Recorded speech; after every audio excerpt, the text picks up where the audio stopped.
Well, good morning, everybody. Welcome. We're so glad you're here today. This is an exciting event as we have an opportunity to tell you a little bit about the status of the demolition and what's to come next. I'm Alan Matheson. I'm the Executive Director of the Point of the Mountain State Land Authority, and I'll be serving as the MC today. This is an exciting time. You know, a lot of people have been looking at what's happening here, and we really appreciate the crew from Grant Mackey who's been putting in a lot of effort to take the old prison down and lay the foundation for us to move forward. I want to recognize members of our board who are here today. It's a hard-working group. They're engaged, and we appreciate it. I also want to thank the media for being here. You know, this is a site that's owned by the people of the state. They have a stake in what happens here, and you in the media play a critical role in educating them on what's happening here. So we appreciate it. So I know you're all here because you really want to see a tower come down. We all like demolition stuff, but the price of admission today is that you have to listen to a couple of little talks as we give you some information. So we're going to jump into that now. And we'll hear first from Representative Jordan Tusher, who is a member of the state legislature and one of the co-chairs of the Point of the Mountain State Land Authority Board. He'll be followed by Caleb Towns, who's the project manager for Grant Mackey, the demolition contractor. I'll then give you a little update on where we are and where we're going, and then we'll hear from Mayor Troy Walker, the mayor of Draper. At that point, we'll have an opportunity for some questions from the media, and then we'll get to the fun stuff. So, Representative Tusher.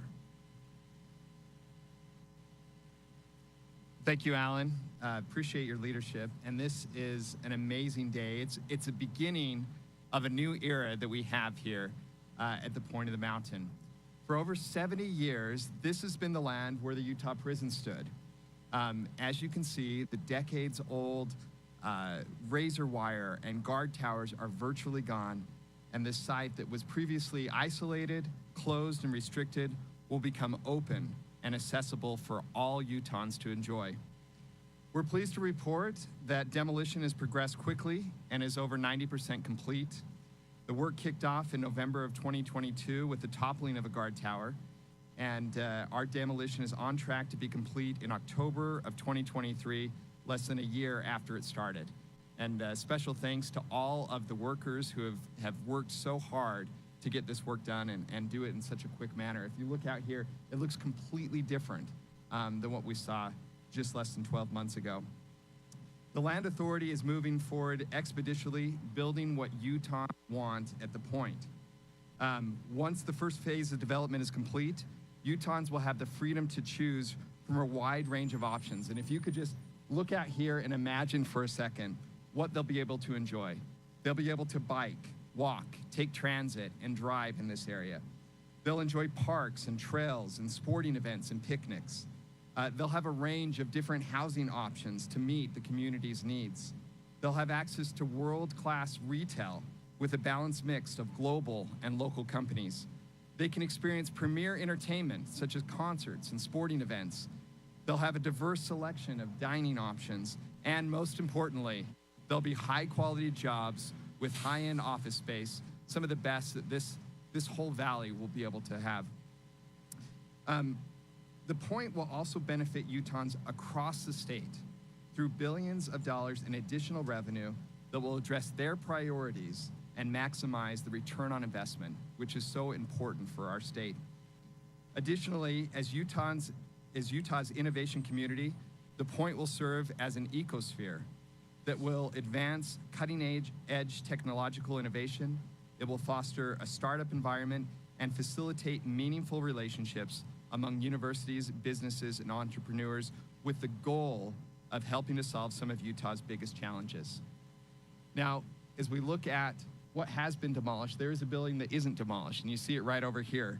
We are intentionally preserving the historic prison chapel as an appropriate aspect of the site's legacy that future generations can experience.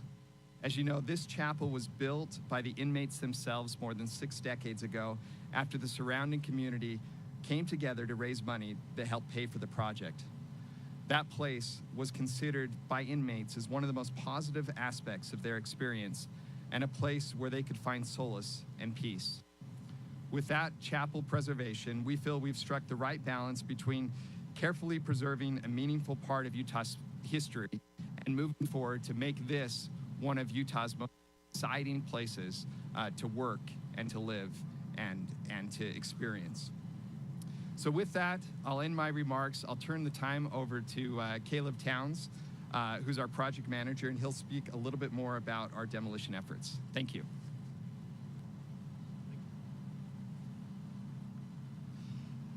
Hi, I'm Caleb Towns. I'm the senior project manager over the Draper Prison demolition. I do want to basically say that this has been a momentous project for us and for our company. For all the guys over here that you guys see standing over to the side, they're the reason we're successful. They're the reason we've been able to be safe, and the reason that we're able to recycle as much of the material as we could on this project. Grant Mackey has an immense responsibility when we do demolition, and that's diverting things from the landfill and for finding sustainable ways to divert material from the landfill. One of the big things that I do want to focus on is how much we've recycled. We've recycled over 70% of the material demolished on this job site. Over 157,000 tons of material has been repurposed or reused. We've recycled enough concrete to build over 1,000 homes. We've also recycled enough steel to build 66 four-story structures. And we've recycled enough asphalt to build over 5 miles of road. And we've also recycled enough rebar to build 541 cars. This wasn't an easy task that put before us, but all the concrete that you see behind us in that stockpile, that's going to be used to help build the infrastructure, roadways that the community will have the ability to use. We're literally paving the roadway for the next generation. So we really do thank DFCM for being a part of this project and giving us this opportunity. And I want to thank our entire team over here. Tyler Mackey, standing over here, he's our project superintendent that's made sure that we've been successful in this job. So thank you very much.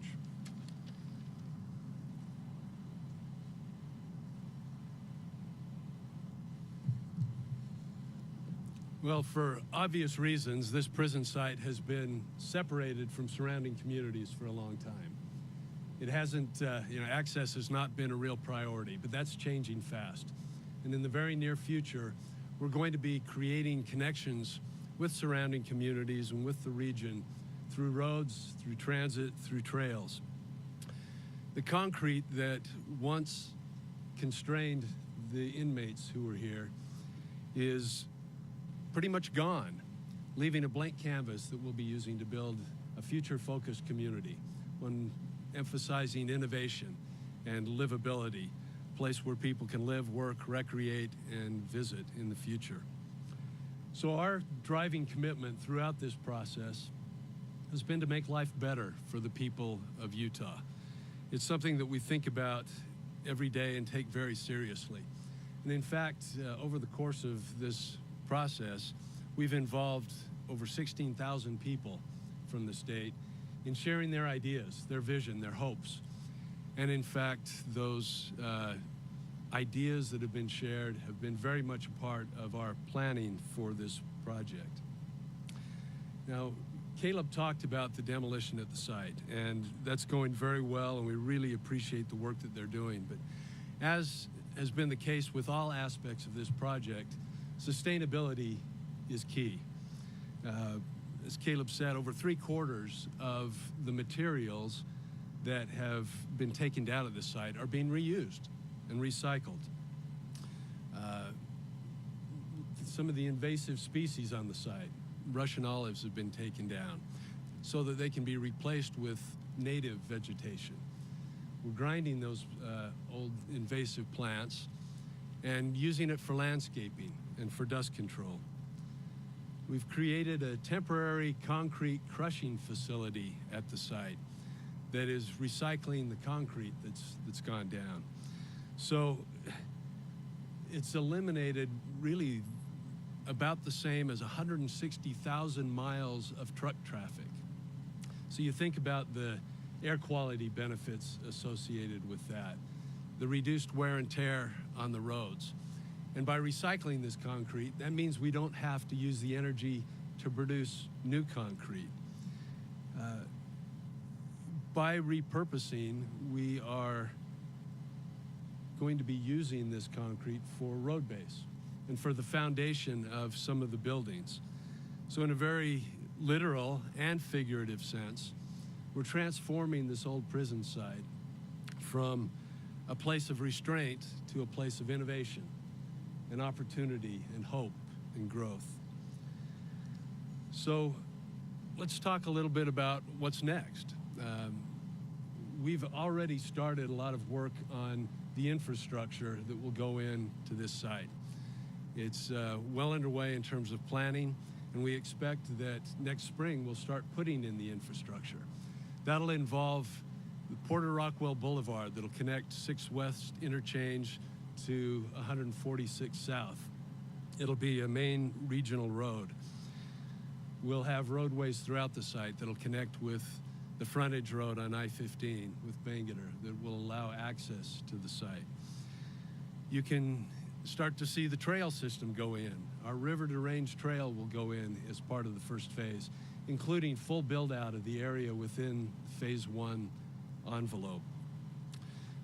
We'll also start to see the major utilities go in. So you'll see water, power, fiber and broadband, the facilities to manage wastewater and stormwater. It's exciting to start to see that happen. The rights of way for transit will go in.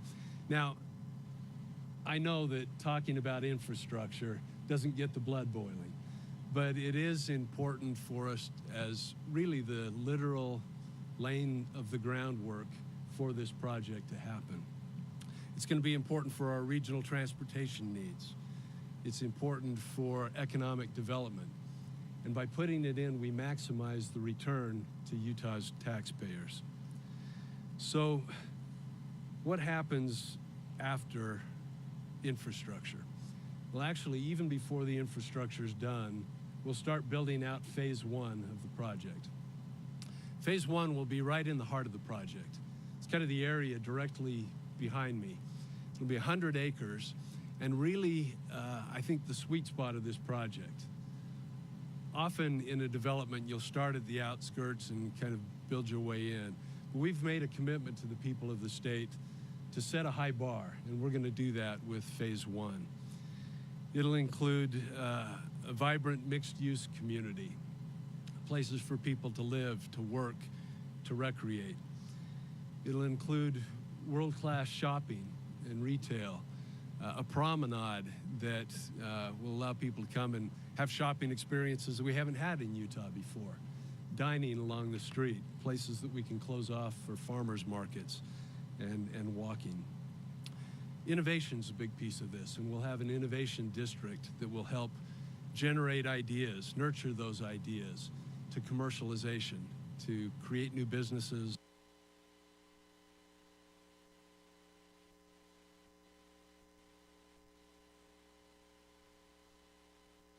Investment from our private development partners, creating 14,000 jobs for Utahns in the area. So this phase 1 development will begin as soon as 2025. You'll start seeing some buildings go up, and we can't wait to see that happen. So let me turn it now to the Mayor of Draper, Mayor Troy Walker. Well, I was trying to think of the word, and I'm just going to go with the word I say all the time, and that's awesome. I mean, this is a great day. I can't think of another day in my political life that's more symbolic of work and effort and planning and forward thinking than this project. I do want to say, as you think about how did we get to today, I want to go back in time a ways. When I first was elected as a city council member, that's when I started my involvement in advocacy with this site being moved. But I want to tell you, it didn't happen because of me, it didn't happen because of any one person. I want to go all the way back to Governor Huntsman. who saw the vision then and started the process. I want to go back to Speaker Curtis, who was then part of the House and the Speaker when they started looking at this. And, you know, it ebbed and flowed. It started off and then it kind of went down. Then I want to go to Governor Herbert. He also had vision for this site, and he wanted to see it change. I go to Speaker Greg Hughes, who had as much vision for it as anyone, and passed legislation that started this process. The legislation that started the study, that started the getting people excited and seeing the benefit. Because one of the things we needed in Utah was a new prison. And I don't know of a legislature you can put in seats that would just want to build a new prison. That's not something they want to spend money on. But when you coupled it with this opportunity, which is what this place symbolizes, pure opportunity, a place where the state owns the property and can move forward with the opportunity to fund not only the cost of that new prison, which was expensive, but all things going forward. The benefit that the taxpayers are going to have from this site is just vision, it's opportunity, it's amazing. You go to President Adams in the Senate, you think about Speaker Curtis, Speaker Hughes, Speaker Wilson, and the legislature.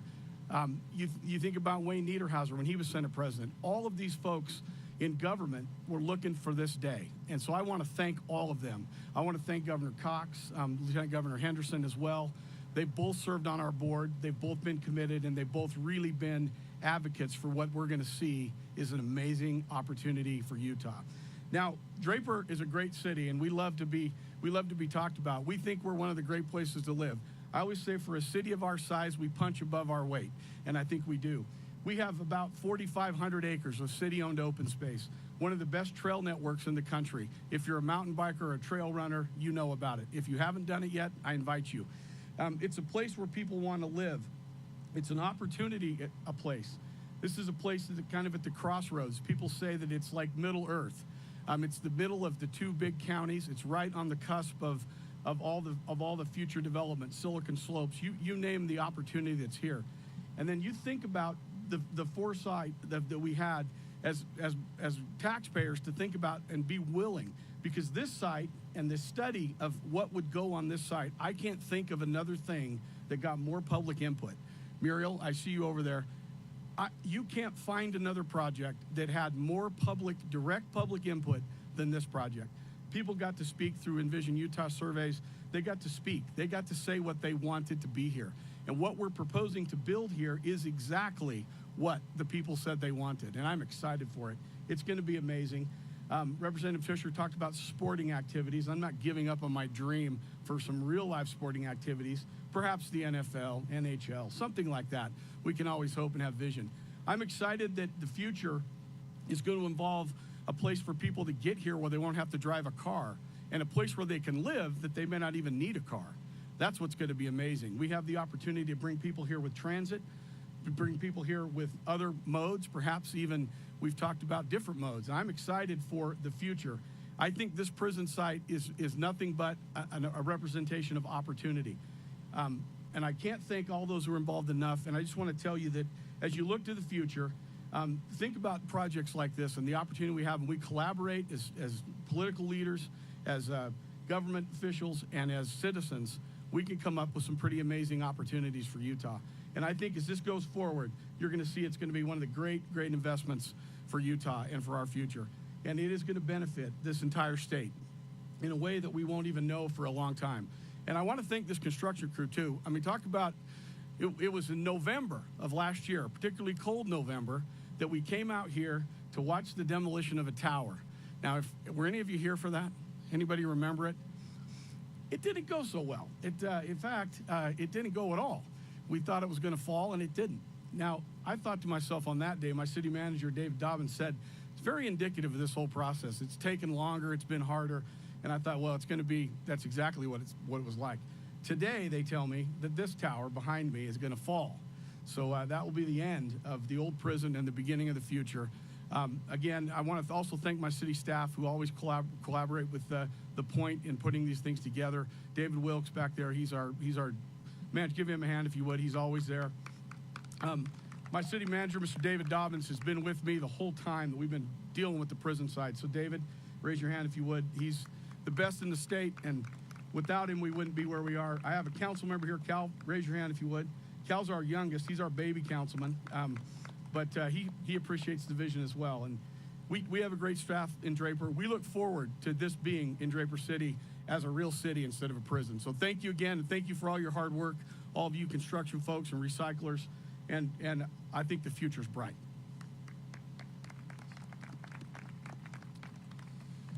Well, I hope you feel and share in the excitement that we have for what's ahead.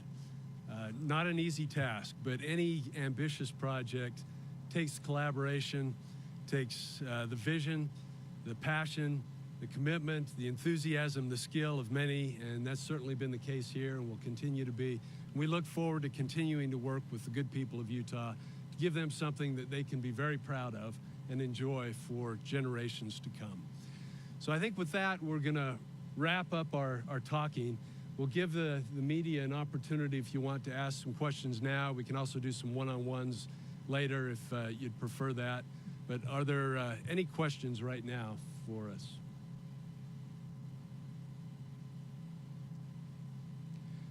I get it. You want to see a tower come down. I know, me too. That's why I'm here. So let me turn it back to Caleb Towns for a moment to just kind of talk about what's going to happen and ensure that we're safe in doing it. So thanks. Caleb? All right, so we're going to have our demolition crews that are involved with pushing down the tower. They can head over there. They're going to basically set up outside of this red tape that you guys see. So you guys can come right up here. It might get just a little dusty when it does come down, so just be cognizant of that. But stay behind the red tape. Just keep your distance. As long as you're inside this fence line, we'll all be safe, and that's what we care about. So thank you.